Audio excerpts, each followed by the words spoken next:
I didn't ask to be here.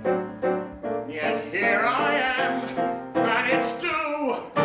Or Malpractice Makes Perfect is Sheldon's original adaptation of Moliere's A Doctor in Spite of Himself, which Sheldon was reviewing all of the old Moliere plays, and he read this one and he said, oh my God, it's a musical. the show is about, from my point of view, the woodcutter, Sganarelle, who is mistaken for a doctor, or by his wife in a revenge plot. His wife has told these other gentlemen that he is a very famous doctor.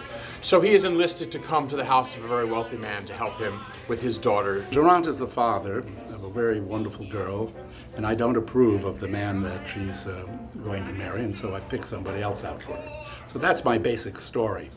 And she becomes ill, a mystery malady.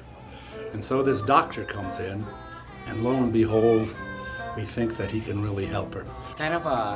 It's a very, very farce-like story, and it's life or death, and so it's like it's just wild and zany and crazy. It's not subtle by any means. Comedy is very broad in this show. I am a wet nurse, so there are a few boob jokes. So it's very sort of commedia dell'arte. We're sort of finding the comedy as we go, because when you do a production of this nature and with scripts in hand, you are slightly limited. But the joy of it also is that the process, this fertile process that we're in right now, in finding the comedy and finding and working with your fellow actors, which is when all that develops. It's lots of fun. It has some great showbizy sort of tunes. It has some lush ballads. It has some fun comedy numbers.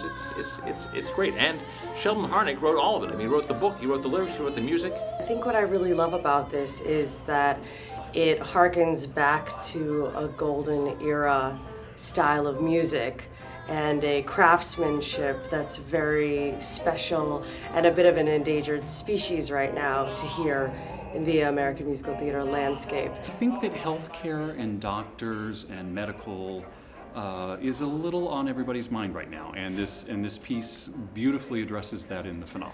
I love the York, and I hope folks come and see the show, because it's a great fun time for us, the performers, and I think it's going to be a great fun time for the audience. Work here at the York, it's always a thrill to come back, because it's one of the few places in the city that is actively pursuing, producing, finding, nurturing new American musicals. And here's a new American musical written by one of the masters, you know, of the American musical, who is still with us and is on top of his game as ever.